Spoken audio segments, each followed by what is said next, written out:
Oui, en fait, tu auras la C'est vidéo bon. à la fin. Quand le cours sera terminé, tu trouveras la vidéo sur ton ordinateur. Ok, ça marche. Ok, c'est bon. Ok. Bon, donc je peux continuer? Oui. Je peux continuer? Oui. Oui, d'accord, d'accord. Oui, alors dites-moi ce que vous préférez. Vous m'avez toujours pas dit. Ce serait pas possible plutôt de travailler le texte de Sniper? Le test Sniper, oui, oui, bien sûr. Si vous voulez, parce que je vous en ai pas encore donné la correction, c'est ça. Ah, c'est vrai aussi, ouais, c'est vrai. Moi, je veux bien, hein, Bah mais, oui. Non, c'était. Ouais, je sais pas. attendez, c'est Non, tu veux pas, j'ai Kenza? pas pris avec moi. Attendez, faut Je que voulais le j'aille faire toute chercher. seule. Ah, tu voulais le faire toute seule? Bah, au pire, on peut en prendre un autre, hein, s'il y en a qui voulaient le travailler toute seule, Bah, particulièrement. moi, Moi, je en tout cas, préfère je que pour le préférerais moment, prendre vous un essayez. Bon, si vous difficile voulez, que bien un sûr, facile. je peux vous le faire. Vous pensez bien que j'ai quantité d'exercices corrigés. Hein, c'est pas ce qui me manque. Hein, j'en ai plus de 50 à disposition. Hein, c'est pas la question. Mais je pense que on va peut-être commencer par un facile. Ok. Et puis, la prochaine fois, je vous en ferai un difficile. D'accord? Alors, un facile.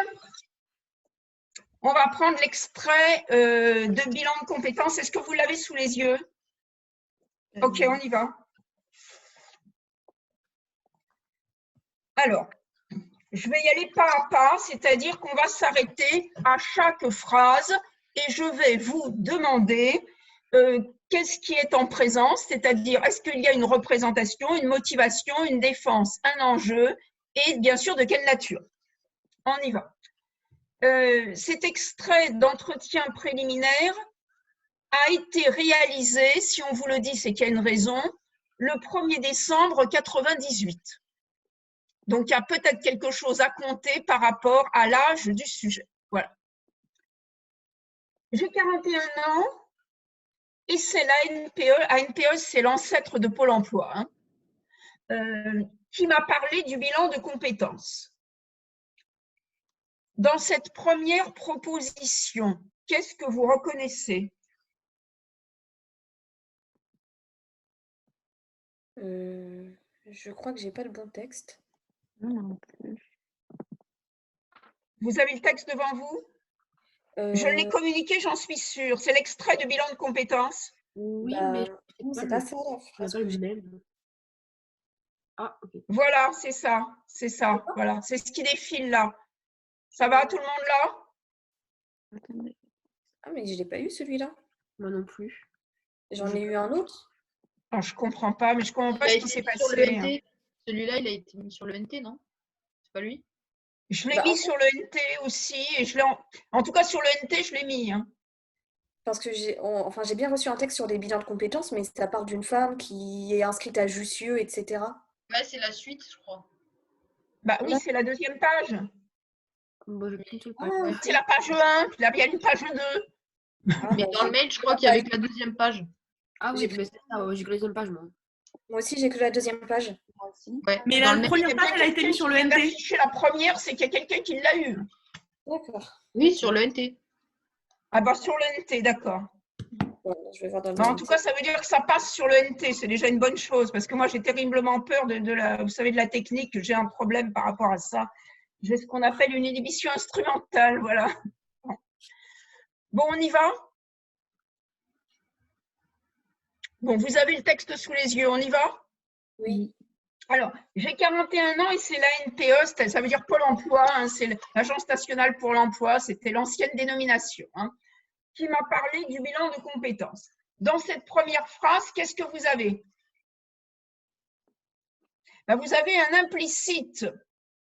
Ça veut dire que ce bilan de compétences a été influencé par son passage à Pôle emploi. D'accord?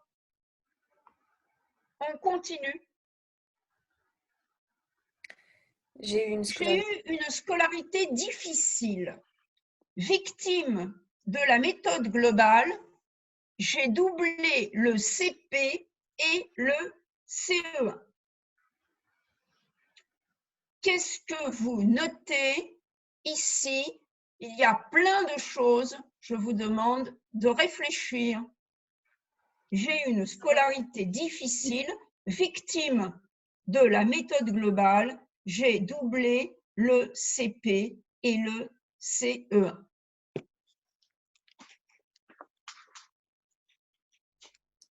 Bah, il y a une victimisation et elle met en avant le fait que c'est la faute de la méthode. Et une D'accord. automanipulation Alors, aussi, on a non? effectivement déjà une représentation de soi comme victime. Hein, une représentation de soi comme victime et une extra-punitivité, puisque la faute est reportée sur le système scolaire. Vous Donc là, notez rien d'autre? Je demandais, est-ce qu'il y a une automanipulation? Probablement, mais pour le moment, on ne peut pas encore le dire. Mais il y a autre chose à voir. Le retard au niveau des années. Oui, non, c'est pas encore ça. Hein. Vous ne lisez pas la suite, restez là sur cette phrase, hein, parce que bien sûr, avec la suite, vous avez d'autres informations. C'est une femme de 41 ans qui parle. Et elle parle de son CP et de son CE1. Ça fait longtemps, hein. Ça fait la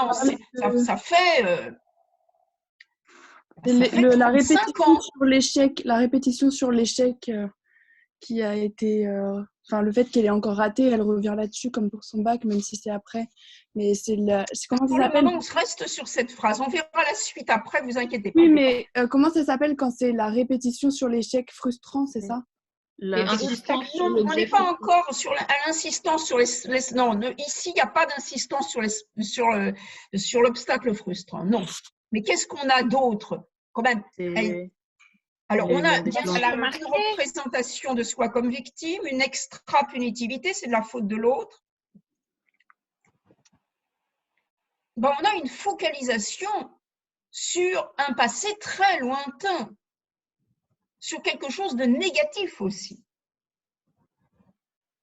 On continue. J'ai eu mon BEPC.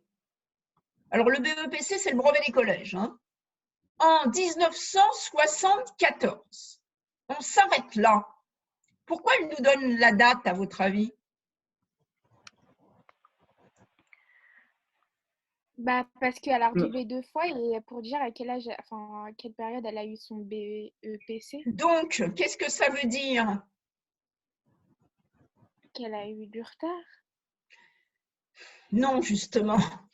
Ça veut dire, j'ai doublé mon CP et mon CE1, mais ensuite j'ai fait un sans faute. Regardez, elle a 41 ans en décembre 98. Donc en 1974, elle en avait 17. Ça veut dire, ok, j'ai redoublé le CP et le CE1, mais ensuite j'ai fait un sans faute. Donc, elle veut nous donner une bonne image d'elle-même. C'est pour ça qu'elle nous dit ça. C'est un implicite, oui, bien sûr, bien sûr. À l'école normale. On continue. À l'époque, avec ça, c'est-à-dire le brevet, on pouvait entrer à l'école normale d'instituteur, hein, ou à l'école d'infirmière. C'était comme le bac. On entrait au lycée comme pour des études supérieures. Alors, qu'est-ce que ça veut dire que ce discours-là? Qu'est-ce qu'elle nous dit en substance? C'est ça que je vous demande. Quel est l'implicite? Les temps ont changé. Non, non, non, ça c'est explicite. Qu'est-ce qui est implicite? Elle veut dire qu'en fait, à l'époque, c'était reconnu ce qu'elle a fait. Oui, mais ça, elle ne veut pas le dire, elle le dit, que c'était reconnu. Oui, ça c'est explicite, qu'on pouvait entrer à l'école normale. Ça c'est explicite. Et c'est vrai, hein. C'est vrai qu'à l'issue de la troisième, on rentrait dans ce qu'on appelait une troisième spéciale, qui était l'école normale d'instituteurs, oui, et les gens étaient payés à partir donc de l'âge de 15 ans.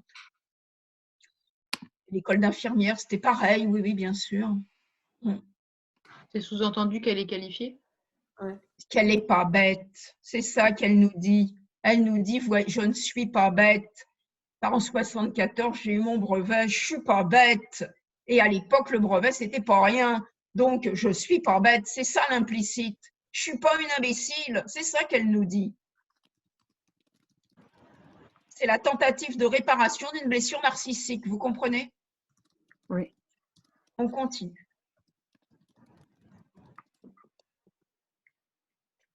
Et au niveau motivationnel, qu'est-ce qu'il y a ici dans ce passage-là? J'ai eu mon BEPC jusqu'à études supérieures. Ah, c'est le besoin de reconnaissance sociale, bien sûr. Hein. C'est le besoin de reconnaissance sociale ou le besoin de considération, si vous voulez. Quand on vous dit implicitement « je ne suis pas bête », ça veut dire « bon, bah, je voudrais que vous me reconnaissiez ». Hein, bien sûr. On continue. J'ai quitté le collège après la classe de 3e et j'ai passé un certificat d'aptitude professionnelle de prothésiste dentaire, puis j'ai été prothésiste pendant 10 ans. Alors ça, c'est du factuel. Qu'est-ce qu'il y a dans ce passage? Qu'est-ce qu'elle veut nous dire? Pourquoi elle nous dit « j'ai quitté le collège après la 3e, j'ai passé un CAP de prothésiste et j'ai été prothésiste pendant 10 ans ». Elle a été active. Oui. Mais encore. Que c'est par choix qu'elle est partie et que c'est pas... Non, non. Je ne suis pas une feignante. Après la 3e, j'ai fait un CAP. Après mon CAP, j'ai travaillé pendant 10 ans. Je ne suis pas une feignante. C'est à nouveau... Alors, réfléchissez bien. Apparemment, c'est un besoin de reconnaissance sociale, oui, mais qui dissimule aussi un besoin d'éviter l'infériorité. Parce que si je vous dis « je ne suis pas bête, je ne suis pas feignante », c'est que quelque part, je soupçonne que vous pensiez que je suis bête et feignante, n'est-ce pas? Donc, j'ai besoin d'éviter ce sentiment d'infériorité qui m'habite. Vous comprenez? On continue. J'ai fait quelques petits boulots et j'ai arrêté de travailler en 1986. J'avais un enfant et j'étais sur le point d'en avoir un second. Vous voyez comme je ne suis pas une fainéante, hein, c'est toujours le besoin d'éviter l'infériorité. Attention à la suite de ce que je vais vous lire, surtout ne projetez pas. Actuellement, j'en ai 3, parle des enfants. Je suis avec quelqu'un qui travaille en libéral et qui n'a pas d'horaire. En tant que prothésiste dentaire, c'est comme les artisans, il n'y a pas d'horaire. Qu'est-ce que ça veut dire?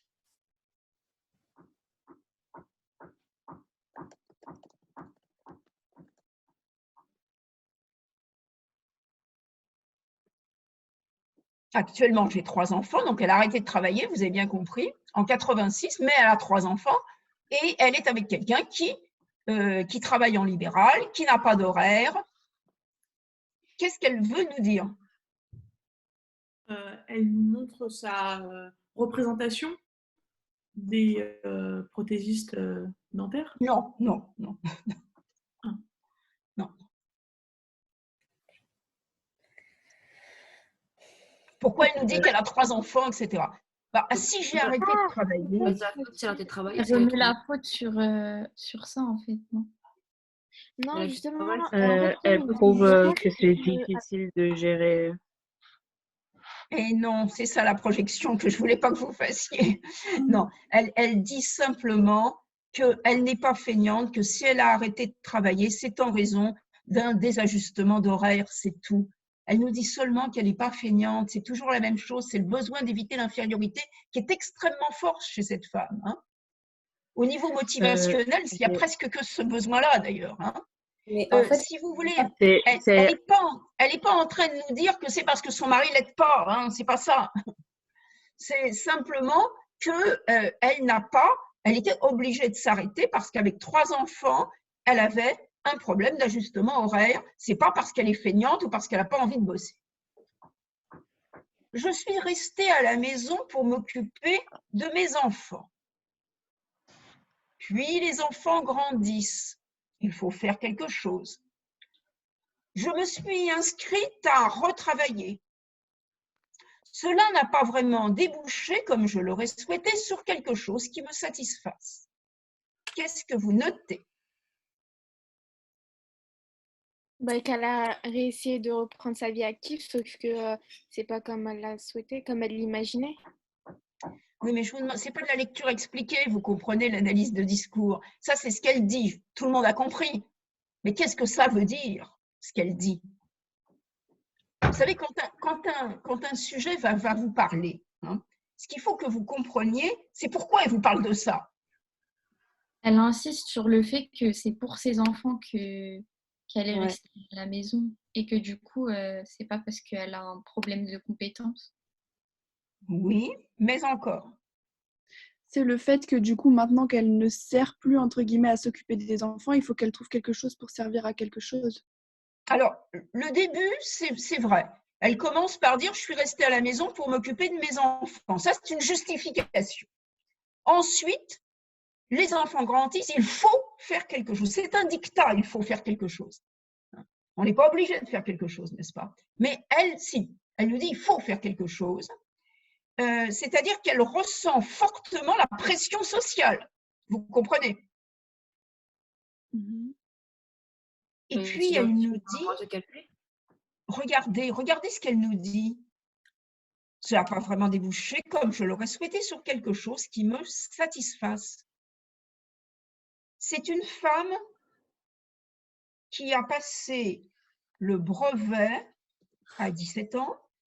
Elle en a 41. Quand on arrête ses études, on perd à peu près, bon, grosso modo, 3 ans. 3 ans de niveau d'études. Regardez comment elle s'exprime. Quelque chose qui me satisfasse. Ce n'est pas un prof d'université qui parle. C'est une femme qui a tout juste eu le brevet il y a des années de cela. C'est un besoin de reconnaissance. Là encore, vous voyez comme je m'exprime bien. La manière dont on s'exprime est un code. Il y a un code linguistique, si vous voulez.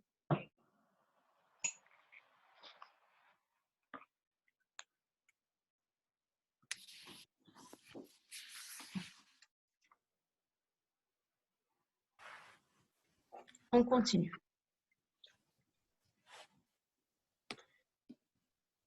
C'est là que je me suis aperçue que sans bac et sans équivalence bac, j'étais handicapée. Alors là, c'est beau. On a une redondance sur l'obstacle, un obstacle frustrant. C'est le baccalauréat. Et on a bien sûr aussi une seconde représentation de soi handicapée. Quelle était la première représentation? Comme une victime. Victime, voilà. Donc on a deux représentations qui sont hyper négatives, victime, handicapée, bon, pas des représentations superbes. On a des représentations de soi hyper négatives et on a une redondance sur l'obstacle. On continue. À l'issue de ce stage, le stage de retravailler, n'est-ce pas, je me suis inscrite à une formation d'économie sociale et familiale. Vous voyez comme je ne suis pas fainéante, ça recommence, elle n'est pas fainéante. Refus, pas bachelière. Réinsistance, c'est la troisième fois, sur l'obstacle frustrant.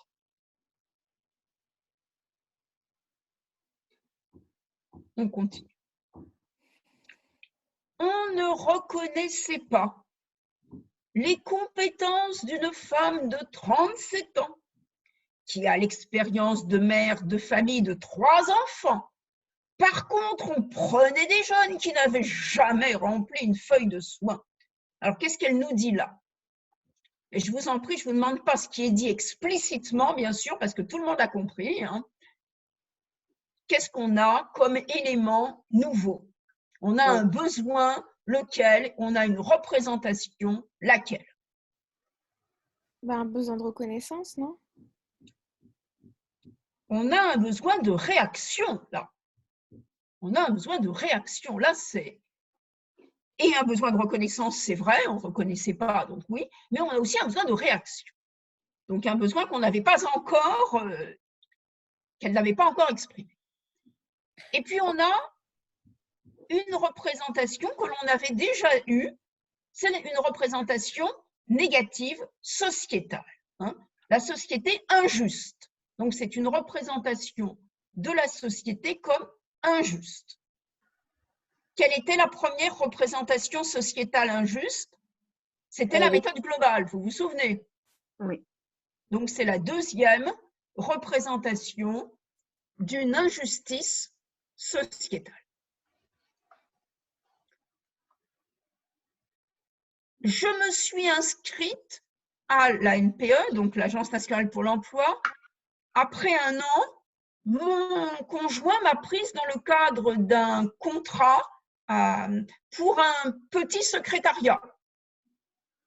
Là encore, voyez comme je ne suis pas feignante, besoin de reconnaissance, je n'ai pas rien fait, je me suis inscrite à l'NPE après avoir été prise pour un petit contrat. Vous pouvez passer à la page suivante, s'il vous plaît. Mais madame, le fait qu'elle écrive petit secrétariat, c'est pas un moyen aussi de minimiser? Bah, ça veut dire que ce n'est pas ce qui lui plaisait, bien sûr. Hein. Parce que sinon, il n'y aurait aucune raison qu'elle soit à la NPE. Vous comprenez? Oui, bien sûr. On continue. Alors là, ça devient de plus en plus intéressant. Je me suis inscrite à Jussieu en DAEU, c'est le diplôme d'accès aux études universitaires, hein, et j'ai abandonné au bout de 4 mois. J'avais des problèmes de santé et mes amis ne m'ont pas aidé. Alors, vous allez me dire ce qu'il y a sur ce passage.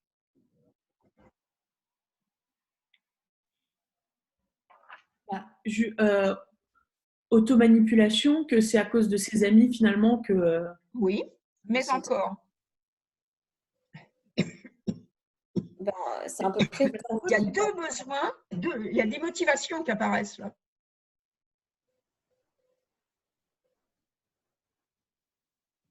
Bon, il y a une justification, bien sûr, au niveau défensif. Hein, et qu'est-ce qu'il y a au niveau motivationnel? À nouveau, il y a le besoin d'éviter l'infériorité. Si j'ai abandonné, c'est parce que j'étais malade, donc je veux éviter l'infériorité. Et puis, un besoin de secours. Mes amis ne m'ont pas aidé. Vous le reconnaissez, ce besoin? Oui. On continue. Cela m'a beaucoup plu. Mais j'étais fatiguée, découragée, submergée. On appelle ça comment, ça? On l'a étudié? C'est pas une récurrence? Non. Une récurrence, ce sont des répétitions éloignées. C'est pas très éloigné, là. C'est une litanie. Ah, c'est une litanie. Ouais. Une litanie sur une attitude dépressive. Hein. Fatigué, découragé, submergé. Hein. On a tout ce qui est ce sont des attitudes de nature dépressive qui sont exprimées sous forme de litanie. Vous vous rappelez ce à quoi sert la litanie? Non, hein, ça je sens que non. Il y a 3 types de répétitions. Hein. Il y a la redondance, la litanie et la récurrence. La redondance, c'est pour faire maîtriser une représentation à l'autre. Et la litanie, c'est une représentation que l'on essaie d'intégrer. C'est-à-dire que cette représentation, quand je dis j'étais fatiguée, découragée, submergée, je me représente moi-même comme fatiguée, découragée, submergée. C'est-à-dire que j'essaye d'intérioriser la représentation que j'évoque. Vous comprenez? C'est le contraire de la redondance, si vous voulez, la litanie. Ça ne s'adresse pas à l'autre, mais à soi-même. C'est compréhensible? Ok. Car en même temps, là on va avoir les justifications, il y avait la charge de travail avec mon conjoint, c'est le contrat secrétariat, et les enfants. Donc rejustification, évidemment, et bien sûr expression d'un besoin de défense, hein, ça va dessous. Madame, on ne peut pas Oui. aussi comprendre qu'il y avait la charge de travail avec mon conjoint comme son conjoint étant une charge de travail supplémentaire? Non, c'est quelqu'un qui parle mal, c'est tout. Elle dit qu'il s'agit du contrat, elle a mis entre parenthèses CIE, c'est contrat indéterminé, je ne sais plus ce que ça veut dire exactement. Si vous voulez, c'est… Non, non, la charge de travail, c'est pas le… Non, faites attention aux projections. Hein. C'est la charge de travail du fait du travail qu'elle faisait avec son conjoint. Hein. Faites attention aux projections. C'est pas parce qu'elle s'occupait du conjoint, c'est parce qu'elle s'occupait du secrétariat de son conjoint. J'ai essayé la validation des acquis de l'expérience professionnelle. Mais avec mon CAP de prothésiste dentaire, il n'y avait pas de diplôme supérieur, pas de bac. 4e, redondance. Là, on peut parler de récurrence au passage, hein, parce que c'est loin de la précédente. Là, c'est une récurrence. Et une récurrence, c'est un indice de blocage. C'est ni une redondance, ni une litanie, n'est-ce pas? Ah, je vous avais défini tout ça, je me souviens très bien. Hein. Ça, il n'y a pas de souci, ça, je suis sûre. Donc, effectivement, ce qu'elle est en train de nous dire là, c'est que le bac, c'est un obstacle très frustrant pour elle. 4e fois, et c'est pas fini. 4e fois qu'elle évoque ça. On continue, alors là, ça va devenir plus compliqué après le discours. Alors, je vous demande de bien réfléchir. Hein. Dans un organisme, j'ai fait évaluer mon niveau. J'ai le niveau bac qui rebolote. On en est à 5 récurrences sur l'obstacle. Satisfaisant en français et en mathématiques, avec quelques lacunes. Bah oui, il faut bien quand même que je justifie que je n'ai pas ce fichu bac, donc il faut bien que je dise que j'ai quelques lacunes. Il y a évidemment, on reconnaît les 2 besoins habituels, besoin d'éviter l'infériorité, besoin de reconnaissance, hein, qui sont vraiment des besoins extrêmement prégnants pour le sujet discours. Ce que je vais vous demander, c'est ce que veut dire l'expression d'après. Voilà. Je vous demanderai ce que ça veut dire. Parce que c'est ça le plus important, figurez-vous. Voilà. J'ai une valeur, voilà. Ah non, projection. Désolée. Ah. Non. Elle vient de vous expliquer un tableau, hein, le tableau d'un vécu. Et elle vous dit, voilà. J'ai fait tout ce que j'ai pu, j'ai le niveau bac, voilà. Qu'est-ce qu'elle nous dit? Et dites, qu'est-ce qu'elle nous dit? Voilà. Moi, j'ai fait tout ce que j'avais à faire. Voilà. Elle est en train de nous dire, la balle est dans votre camp. Maintenant, c'est à vous de bosser. Moi, j'en ai fait assez. Vous comprenez? Et que c'était pas en son pouvoir. Eh bien voilà, moi j'ai fait tout ce que j'avais à faire, j'ai fait évaluer mon niveau, j'ai fait des stages, j'ai fait tout ce que j'avais. Et puis voilà, bon, maintenant, la balle est dans votre camp. En fait, elle a posé, souvent, ces ponctuations-là posent un problème et le renvoient à l'autre ou à une voie sans issue dans d'autres discours, bien sûr. Ici, le voilà, ça veut dire à vous de jouer. Ça veut dire à vous de jouer. On continue. Le CIE s'est arrêté fin octobre. Là, on est en novembre, donc vous voyez, ça n'est pas longtemps. Hein.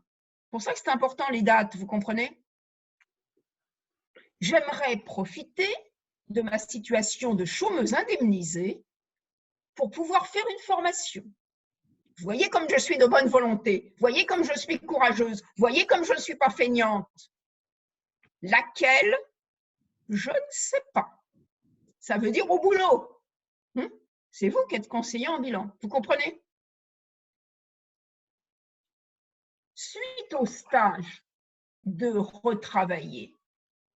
Alors là, je vais vous lire tout le paragraphe parce que c'est tellement compliqué qu'il va falloir vraiment vous mobiliser.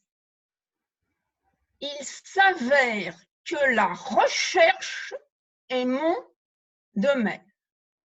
Je vais continuer pour que vous compreniez. J'ai contacté des cabinets de généalogistes ou d'enquête de consommateurs. Mais il faut le bac. Alors là, on a bien sûr la réinsistance, ça fait 6 hein, sur l'obstacle, mais on a quelque chose d'autre. Pourquoi elle dit que la recherche est son domaine? Parce qu'elle a passé sa vie à rechercher du travail. C'est bien. C'est bien.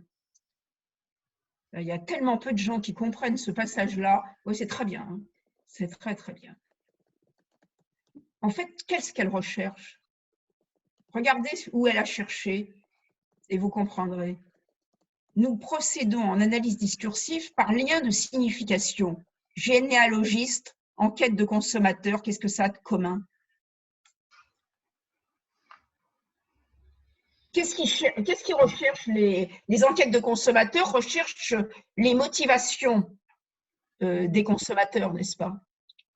Pour les produits distribués. Et qu'est-ce que recherchent les généalogistes?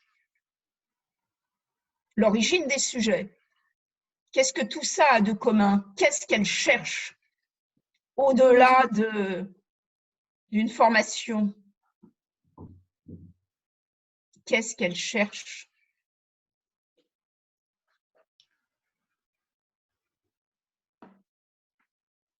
Oui, la recherche est son domaine, mais ce n'est pas la recherche telle que nous l'entendons, bien sûr. Elle cherche son identité, voyons. Les généalogistes cherchent les racines des gens. Elle cherche son identité, ses racines et ses motivations. Sauf enquêteur dans la rue, mais c'est pour les étudiants, c'est du job. Moi, j'aimerais trouver quelque chose de stable. Vous voyez comme je suis de bonne volonté, elle recommence. Il y a 3 ans, c'était le stage de retravailler, j'étais prête à reprendre 3 ans d'études pour un BTS. Aujourd'hui, je suis découragée par toutes ces recherches qui n'ont pas abouti. Je ne veux plus de bénévolat, c'est des emplois en moins, j'ai donné. Ce qu'elle explique ici, c'est qu'elle a fait tout ce qui était en son pouvoir, c'est quelqu'un de bonne volonté, c'est quelqu'un de courageux. Je ne sais plus par quel bout prendre les choses, je n'ai pas envie de perdre du temps. Elle est en train, c'est le challenge là. Je ne sais plus par quel bout prendre les choses, c'est-à-dire c'est à vous de faire maintenant. Et je n'ai pas envie de perdre du temps, je n'ai pas envie que vous me fassiez perdre mon temps. En fait, ce qu'elle veut, c'est que l'autre se mobilise.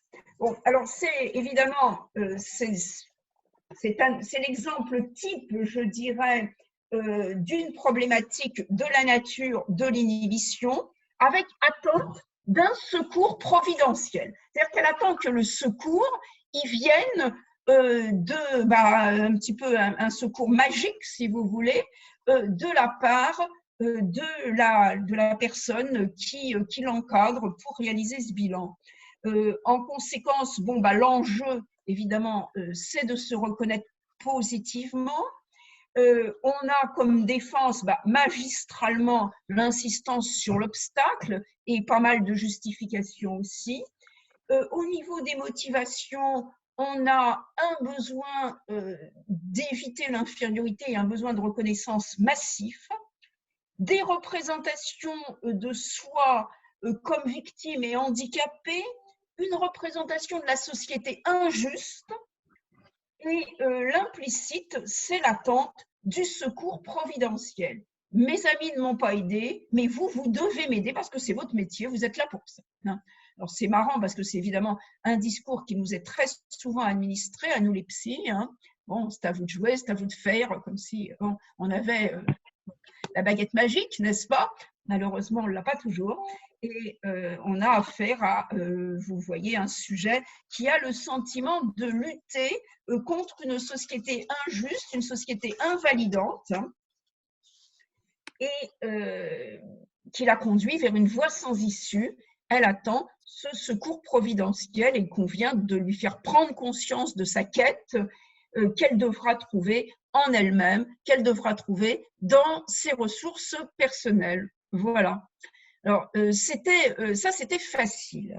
Ce que je vous propose la prochaine fois, c'est qu'on voit en détail, c'est infiniment plus dur, parce que tout est implicite, c'est le discours de Gérard Longuet.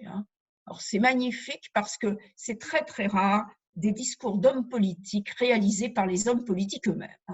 La plupart des discours sont réalisés par des psychosociologues appartenant, vous vous en doutez, aux mêmes idéologies.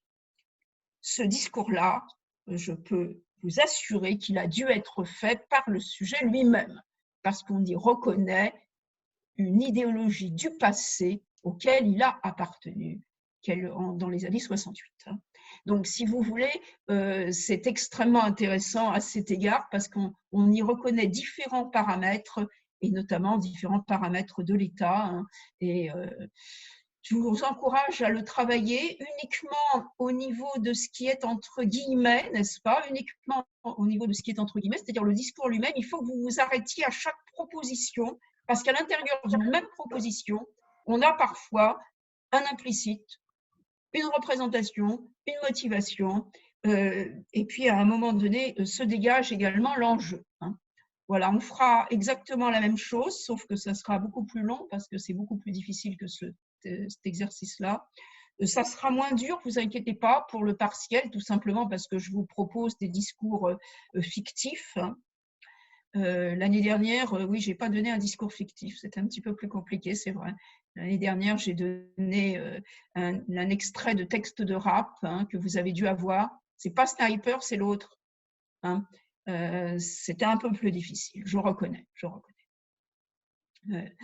C'est beaucoup plus facile pour cette année parce que j'ai tenu compte évidemment de la crise sans précédent que nous avons connue. Voilà, est-ce que cette façon de faire vous convient? Oui. On peut procéder de la même façon la fois prochaine? Est-ce que vous pouvez avoir la gentillesse de diffuser cela à l'ensemble de vos camarades et voir avec eux si la date de la prochaine visioconférence leur convient? Et est-ce que je peux me permettre de vous poser une autre question technique? C'est moi qui vous la pose cette fois-ci. Est-ce qu'il est possible de fabriquer soi-même une visioconférence? Oui, il faudra aller sur… en fait, il faut vous créer un compte sur l'application Zoom. Je peux vous envoyer le lien de toute façon. Et ensuite, vous vous inscrivez. Et ensuite, vous mettez créer une réunion et on vous demandera de choisir la date, etc. Et vous devrez envoyer le lien aux personnes. Il faudra juste faire attention, oui, par mail. Et il faudra juste faire attention à cette histoire de limite de 40 minutes. Oui, là, je ne comprends pas que ça a marché, mais enfin… Oui. Je pense après, que ça… ouais, je sais pas. Bizarre. Et c'est pas très compliqué à faire? Non. Non. D'accord, d'accord. Bah oui, parce qu'on ne sait jamais. Enfin, j'ose espérer qu'on ne va pas connaître 50 crises comme ça, mais si on est encore en vie jusque-là, je vous prie de m'excuser. J'aurais dû commencer par vous demander si ça allait bien dans vos familles et auprès de vos amis. J'espère que tout va bien pour vous. Prenez soin de vous, prenez soin aussi de vos proches et suivez bien tous les conseils sanitaires qui nous sont communiqués. J'ose espérer qu'ils sont justifiés. Je pense que oui, bien sûr. J'ai aucune compétence en la matière, mais faites vraiment très attention à vous parce que c'est vraiment une merde. Vraiment, vraiment. Donc, faites attention parce que quand on écoute les informations… Comme disait mon médecin, elle redoute, alors qu'elle est bien sûr praticienne et pas du tout psy, elle redoute que des problèmes psychiques se fassent jour parce que le confinement est propice évidemment à se retrouver avec soi-même et il est parfois difficile de se retrouver avec soi-même justement. Voilà, je vous remercie beaucoup pour votre attention. Je vous souhaite une bonne semaine. Et donc, c'est lundi 6 avril, c'est ça, à 13h30. Je vous remercie encore. Au revoir. J'arrête comment? Excusez-moi, j'arrête comment? C'est moi qui vais la couper du coup. D'accord, je préfère. Merci beaucoup. Merci à vous. Au revoir. Au revoir. Au revoir.